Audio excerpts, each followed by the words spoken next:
మీ ఎలాంటి వ్యాపార ప్రకటనలకైనా వెంటనే మా ఛానల్ సంప్రదించండి. నమస్తే. ప్రస్తుతం మనతో పాటు సుప్రసిద్ధ జ్యోతిష్య వాస్తు పండితులు బ్రహ్మశ్రీ డాక్టర్ నాయకండి మల్లికార్జున శర్మ గారు ఉన్నారు. గురువుగారితో మాట్లాడేద్దాం. నమస్కారం గురువు. నమస్కారం అండి. గురుగారు, 2026 విశేషంగా ధనుసు రాశి వారికి ఏ విధంగా కలిసి రాబోతుంది, ఎలాంటి పరిస్థితులు ఎదురవుతాయి, ఓవరాల్గా ఎలాంటి జాగ్రత్తలు ఈ కొత్త సంవత్సరంలో తీసుకోవాలి వీళ్ళు? తప్పకుండా. ఓం శ్రీ గురుభ్యో నమః. ఓం శ్రీ మాత్రే నమః. 2026 జనవరి 2026 నుంచి డిసెంబరు 31వ తారీఖు వరకు కూడా గ్రహాల యొక్క పొజిషన్ ఎలా ఉంది, ప్లానెట్స్ యొక్క పొజిషన్ ఎలా ఉందో చూడాలి. అయితే ప్రామాణికంగా ఏంటంటే ఉగాది నుంచి మనం ఉగాది వరకు చెప్పుకుంటాం. యాక్చువల్గా ఇది ప్రామాణికం కాదు అని చెప్పడానికి వీల్లేదు, కానీ ఆంగ్ల కాలమానాన్ని అనుసరించి అవే గ్రహాలు, ఉగాది తర్వాత చెప్పేవి కూడా అవే గ్రహాలు, ఇప్పుడు చెప్పేవి కూడా అవే గ్రహాలు. లేకపోతే ఏంటంటే రాజ్యపూజ్యాలు, అవమానాలు, అలానే గౌరవాలు, ఆదాయాలు, వ్యయాలు, గ్రహణాలు, మౌఢ్యాలు, అలానే ఏదైతే వివాహ ముహూర్తాలు, ఇలాంటివన్నీ కూడా ప్రత్యేకంగా రాజులు, పరిపాలన, మంత్రి, ఇలాంటివన్నీ చెప్పేది ఏంటంటే ఉగాది పంచాంగం అంటే పంచాంగ శ్రవణం అని అర్థం. ఇవి వచ్చేటప్పటికల్లా 2026 నుంచి జనవరి దగ్గర నుంచి 31వ తారీఖు వరకు చెప్పే ఫలితాలు. ఇవన్నీ కూడా గోచారరీత్యా చెప్పబడే ఫలితాలు అంటారు. ఇవన్నీ కూడా బర్త్ చార్ట్ కాదు. ధనస్సు రాశి వాళ్ళకి రాశ్యాధిపతి అయిన గురువు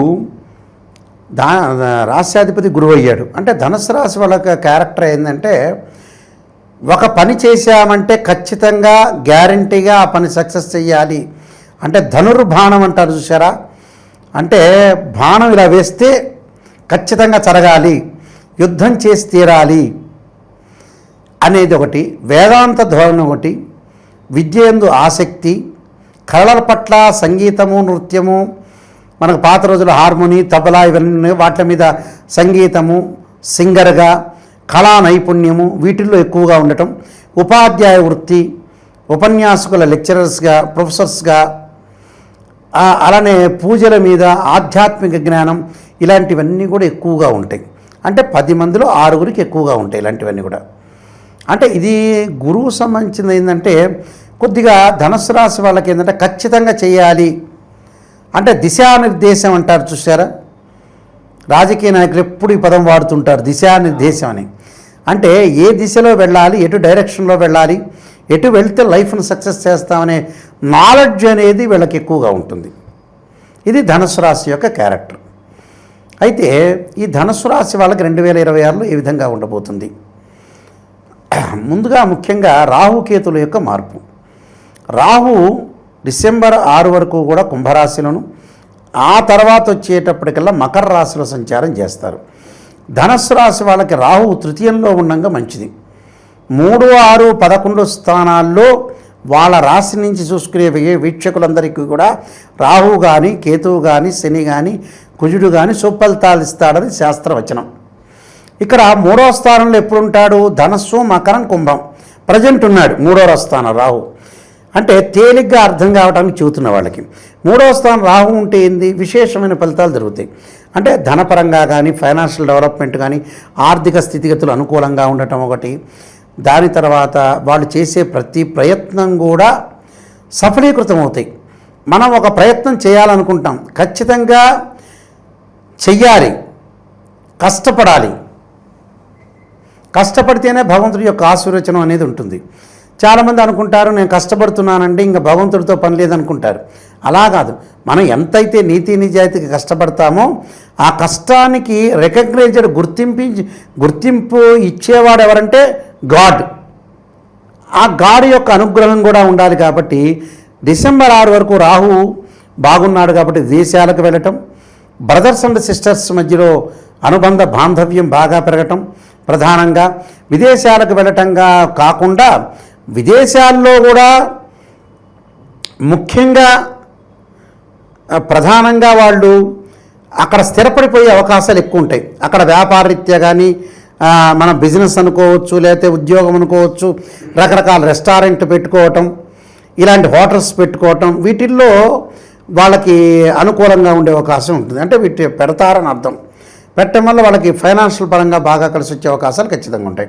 డిసెంబర్ 6 నుంచి ద్వితీయ స్థానం రాహు రావటం వల్ల కుటుంబ పరంగా ఇబ్బందులు కలుగుతాయి. అంటే భర్త ఒక మాట అంటే భార్య ఒక మాట అంటాం, భార్య ఒక మాట అంటే భర్త ఒక మాట ఉంటాం. అంటే అపార్థాలు అనార్థాలకి దారితీసే అవకాశాలు ఉంటాయి. కాబట్టి నమ్మండి, బిలీవ్ చేయండి, అనవసరమైన గొడవలు రాద్ధాంతాలకి వైపు వెళ్లకుండా ఉండండి. అంటే ఆ సెక్టార్ వైపు వెళ్ళకూడదని అర్థం. అలానే డబ్బు విషయంలో వచ్చేటప్పటికల్లా చాలా అనుకూలంగా ఉంటుంది. ఎందుకు కారణం ఏంటంటే వాళ్ళకి గురువు సహజంగా మనకి ఏమిటంటే ప్రస్తుతం ఇక్కడ కర్కాటక రాశిలోకి ప్రవేశిస్తాడు జూన్ 2వ తారీఖు.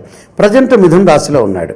కర్కాటక రాశిలోకి ప్రవేశించిన తర్వాత వాళ్ళకి ఎలా ఉంటుందంటే అష్టమంలో గురువు అవుతాడు. అష్టమంలో గురువు మంచివాడు కాదు. అంటే ఎప్పటి వరకు నిజంగా గురువు మంచివాడు అంటే జూన్ 1వ తారీఖు వరకు సప్తమంలో గురువు ఉండటం వల్ల మంచి ఫలితాలు జరుగుతాయి. సప్తమంలో గురువు ఉండటం వల్ల చాలా మంచి సుఫలితాలు జరిగే అవకాశాలు ఉంటాయి. ఫైనాన్షియల్ పరంగా డెవలప్మెంట్ చెందుతారు. అలానే మనకి ఏదైతే నేను చెప్పానో జూన్ 2 నుంచి అక్టోబర్ 31 వరకు బాగుండదు వీళ్ళకి. జూన్ 2వ తారీఖు నుంచి అక్టోబర్ 31వ తారీఖు వరకు కూడా కర్కాటక రాశిలో గురువు ప్రవేశంతో ఫైనాన్షియల్ పరంగా జాగ్రత్త ఉండండి. ఆ డేట్ మెన్షన్ చేస్తున్న వాళ్ళకి పొదుపుగా పాటించండి. అలానే డాక్టర్ల దగ్గరికి వెళ్ళటానికి కానీ ఇంకోటి తాట పిసినారితనం చూపించొద్దండి. ఎక్కడ డబ్బులు ఖర్చు పెట్టాలో అక్కడ చేయండి. అవసరం నిమిత్తం ఖర్చు చేయండి. అంటే జూన్ 2 నుంచి అక్టోబర్ 31. మళ్ళీ అక్టోబర్ 31 నుంచి సింహరాశిలోకి గురువు ప్రవేశిస్తారు. వీళ్ళకి భాగ్యస్థానంలో గురువు ప్రవేశిస్తాడు కాబట్టి చాలా అద్భుతమైన రిజల్ట్స్ వచ్చే అవకాశం ఉంటుంది. అంటే చివరి వరకు డిసెంబర్ వరకు అనుకూలంగా ఉంటుంది. డిసెంబర్ 18వ తారీఖు శని గురువు వక్రగతిలో పొందిన వీళ్ళకి దాదాపు డిసెంబర్ వరకు బాగుంటుంది. అంటే ఆర్థిక పరంగా వ్యాపార పరంగా కానీ అంటే సెకండ్ హాఫ్ బాగుంటుంది. అంటే ఫస్ట్ హాఫ్లోనేమో రాహు కాపాడుతాడు, సెకండ్ హాఫ్లోనే గురువు కాపాడుతాడు. అంటే ఒక మూమెంట్లో ఒక ఇద్దరు హీరోలు ఉన్న సినిమాలో ఒక ఫస్ట్ హీరో ఫస్ట్ విశ్రాంతి ముందు కాపాడినట్టుగా సెకండ్ హీరో ఇంకో విశ్రాంతి ముందు కాపాడినట్టుగా అలా ఉంటుంది. ఉదాహరణ కృష్ణ శోభన్ బాబు అనుకోండి కాసేపు. అలాగా ఫస్ట్ హాఫ్ సెకండ్ హాఫ్ కలిపి రెండు ఎక్సలెంట్గా ఉంటాయి వీళ్ళకి. అంటే గురువు బ్రహ్మాండంగా ఉన్నాడు, రాహు బాగున్నాడు, రాహు తగ్గితే గురువు బాగుంటాడు. అలాగా చాలా అద్భుతమైన రిజల్ట్స్ ఉన్నాయి. అలానే కేతు యొక్క ప్రభావాన్ని మనం చూసుకునేటట్టయితే ఈ రాశి వాళ్ళకు వచ్చే కేతువు జూన్ మనం ఏదైతే డిసెంబర్ 6వ తారీఖు వరకు కూడా సింహరాశిలో ఉంటాడు. సింహరాశిలో మంచివాడే. చివరి ఏదైతే కర్కాటక రాశిలో ప్రవేశిస్తారో అప్పుడు వీళ్ళకి బాగుండదు. అప్పుడు కొద్దిగా ప్రాబ్లమ్స్ వస్తాయి. అంటే వాహన ప్రమాదాలు. అంటే ఎప్పటి నుంచి ప్రమాదాలు జరుగుతాయి? డిసెంబర్ 7 నుంచి డిసెంబర్ 31 వరకు కేతుగ్రహం బాగలేకపోవటం వల్ల వాహనాల మీద వెళ్ళేటప్పుడు జాగ్రత్త ఉండండి. కోర్టు సమస్యలు రాకుండా పోలీస్ స్టేషన్లో గొడవలు, బంధుమిత్రులతోటి కొద్దిగా కేర్గా ఉండండి. ఉంటే సరిపోతుంది, ఇంకేం అవసరం లేదు. ఈ సంవత్సరం అంతా కూడా త్రిగ్రహ కూటమి, చాతుర్గ్రహ కూటాలు, పంచగ్రహ కూటాలు ఏర్పడ్డాయి. అందువల్ల మిగతా గ్రహాల యొక్క కలయికను కూడా చూస్తే టోటల్గా వీళ్ళకి చాలా అద్భుతమైన రిజల్ట్స్ వచ్చే అవకాశం ఉంది. 80% బాగుంది. ఈ రాశి వాళ్ళకి, ధనస్సు రాశి వాళ్ళకి 80% బాగుంది. చిన్న చిన్న అవమానాలు జరుగుతాయి, అవన్నీ పట్టించుకోకూడదు. పుట్టినప్పటి నుంచి చనిపోయే వరకు, చనిపోయిన తర్వాత కూడా అవమానం జరిగే వాళ్ళు ఉన్నారు. అందువల్ల ఇవన్నీ లిమిట్ వదిలేయటం, కొన్ని పరిహారాలు చేసుకోండి. 80% అద్భుతంగా ఉంది. ఇంకా 20% పెరగటానికి అనేది చూసుకోవటం అనేది చాలా మంచిది. ఇక విశేషంగా ఈ సంవత్సరం అంతా కూడా ఎటువంటి పరిహారాలు చేసుకుంటే ఇంకా మంచి ఫలితాలు ఉంటాయంటారు? డిసెంబర్ 6 నుంచి రాహు యొక్క ఆరాధన చేయాలి. అలానే కేతు యొక్క ఆరాధన చేయటం కూడా మంచిది. అంటే అర్ధకాయ మహావీరం చంద్రాదిత్యమర్ధనం సింహకాగర్భ సంభూతం తం రాహుం ప్రణమామ్యం అనే మంత్రాన్ని గణపతి యొక్క ఆరాధన చేయటం మంచిది. అలానే వీళ్ళు చక్కగా ఎవరికైతే వివాహం అనేది ఆలస్యమవుతుందో భృగుపాస్పదాశ్రుద్రాభిషేకం చేసుకోవటం, ఉద్యోగపరంగా ఎవరైనా ఇబ్బందులు ఉంటే బృహస్పతి పాస్పదాశ్రుద్రాభిషేకం, దానికి సంబంధించిన హోమము. అంటే బర్త్ చార్ట్ మెయిన్ ఇంపార్టెంట్ చూసుకోవాలండి. ఇవన్నీ గోచారీత్యా చెప్పబడే ఫలితాలు, కానీ గోచారీత్యా చెప్పబడే ఫలితాలను కూడా ఇంపార్టెంట్గా తీసుకోవాలి. ఏంటంటే అదృష్టం అనేది ఒక సెకండ్లో, ఒక 10 నిమిషాల్లో కలిసి వచ్చే అవకాశం అనేది ఒకటి ఉంటుంది. అంటే ఎంత అదృష్టం ఉన్నా కూడా ఆవగిందంత ఉండాలి అని అంటారు కదా. అందువల్ల ఖచ్చితంగా ఎట్టి పరిస్థితుల్లో కూడా వీళ్ళు బర్త్ చార్ట్ చాలా ఇంపార్టెంట్. అయితే గ్రహ గమనగతులు అయితే వీళ్ళకి ఓవరాల్గా బాగున్నాయి.